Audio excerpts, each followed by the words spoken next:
भारत शासन ने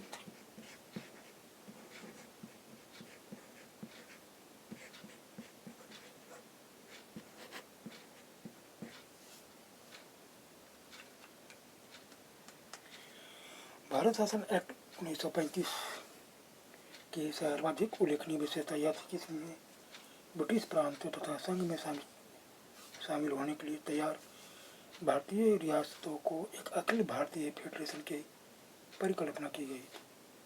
1930 के गोलमेज सम्मेलन तक भारत पूर्णतः एक एकात्मक राज्य था और प्रांतों के पास जो भी शक्तियाँ थी वे उन्हें केंद्र निधि थी, अर्थात प्रांत केवल केंद्र के अधीन थे। 1935 के एक्ट में पहली बार ऐसी संघीय प्रणाली को बंद किया गया जिसमें न केवल ब्रिटिश भारत के गवर्नरों के प्रांत बल्कि चीफ कमिश्नरों के प्रांत तथा देशी रियासतें भी शामिल हों। इसने उस एकात्मक प्रणाली की परिकल्पना को अंततः भंग कर दिया जिसके अधीन अब तक ब्रिटिश भारत का प्रशासन होता था। 1919 के संविधान का सिद्धांत केंद्रीकरण का था, न कि फेडरेशन का। नए एक्ट के अधीन प्रांतों को पालिबर विधि में अपने ढंग से कार्यपालक तथा विधायी शक्तियों का प्रयोग करने वाली पृथक इकाइयों के रूप में मान्यता दी गई।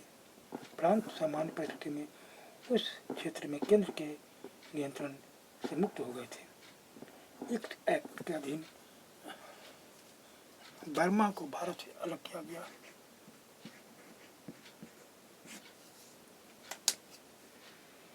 और उड़ीसा तथा सिंध दो नए प्रांत बन गए हैं।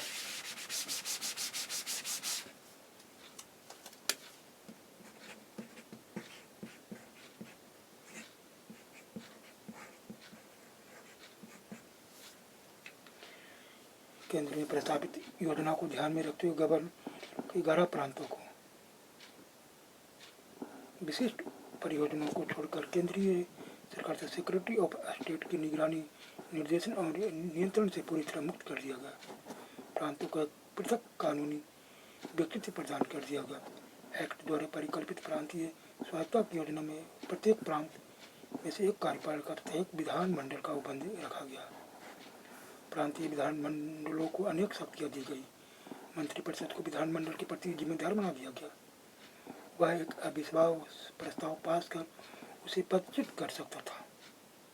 विधानमंडल प्रश्नों तथा अनुपूरक प्रश्नों के माध्यम से प्रशासन पर कुछ नियंत्रण रख सकता था, किंतु विधानमंडल लगभग 80%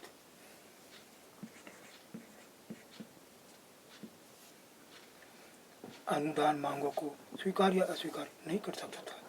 विधायी क्षेत्रों में विधानमंडल सामर्थ्य सूची में सम्मिलित विषयों पर भी कानून पास कर सकता था, किंतु टकराव होने की स्थिति में संघीय कानून ही प्रभावी रहेगा। भारत शासन एक्ट 1935 के अधीन संवैधानिक योजना का संघीय भाग अत्यधिक अव्यवहारिक था। प्रांतों ने फेडरेशन की योजना को स्वीकार नहीं किया क्योंकि आधी रियासतों के फेडरेशन में सम्मिलित होने की शर्त को पूरा नहीं किया जा सका। इसलिए 1935 के एक्ट में परिकल्पित भारत संघ फेडरेशन ऑफ इंडिया स्थिति में नहीं आ पाया और एक्ट के संघीय भाग को कार्यान्वित नहीं किया जा सका। भारतीय शासन एक्ट 1935 के अधीन प्रांतीय विधानमंडलों के चुनाव फरवरी 1937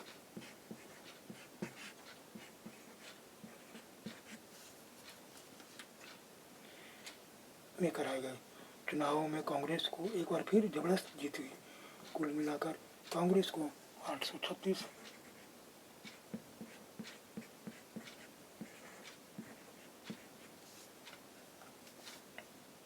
स्थानों में से 715 प्राप्त हुए। कांग्रेस को मुस्लिम लीग मुसलमानों के लिए आरक्षित स्थानों पर तथा मुस्लिम बहुसंख्यक प्रांतों में भी बुरी तरह पराजित हुई। यह 482 मुस्लिम स्थानों में से केवल 51 स्थान ही प्राप्त हो सके। 51 स्थान मुस्लिम को। कांग्रेस को मद्रास, संयुक्त प्रांत, बिहार, मध्य प्रांत, उड़ीसा में स्पष्ट बहुमत प्राप्त हो गई। यह बम्बई में कुल स्थानों में से लगभग आधे स्थानों पर विजय रही। असम और उत्तर पश्चिम सीमा प्रांत में यह सबसे बड़ी पार्टी के रूप में उभर कर सामने आई। पंजाब में यूनियनिस्ट पार्टी को बहुमत मिला। बंगाल और सिंध में अनेक छोटे छोटे ग्रुप बन गए। भारत के संवैधानिक इतिहास में भारत शासन एक्ट 1935 का बहुत महत्वपूर्ण और अस्थायी स्थान है। इस एक्ट के द्वारा देश को एक लिखित संविधान देने का प्रयास किया गया था। हालांकि भारत की जनता या उसके प्रतिनिधियों का इस दस्तावेज के निर्माण में कोई हाथ नहीं था और इसमें अनेक गंभीर खामियां थी, फिर भी इस बात से इनकार नहीं किया जा सकता। कुल मिलाकर कई दृष्टियों से यह एक प्रगतिशील कदम था। सदियों बाद भारतीयों को अपने देश के प्रशासन को चलाने में कुछ जिम्मेदारी संभालने का अवसर मिला था। प्रांतों में निर्वाचित प्रतिनिधियों तथा लोकप्रिय मंत्रिमंडल बनाए गए, वे विधानमंडलों के प्रति उत्तरदायी थे। प्रधानमंत्री तथा मंत्री जैसे शब्दों का पहली बार प्रयोग किया गया और प्रधानमंत्री की प्राथमिकता को मान्यता दी गई।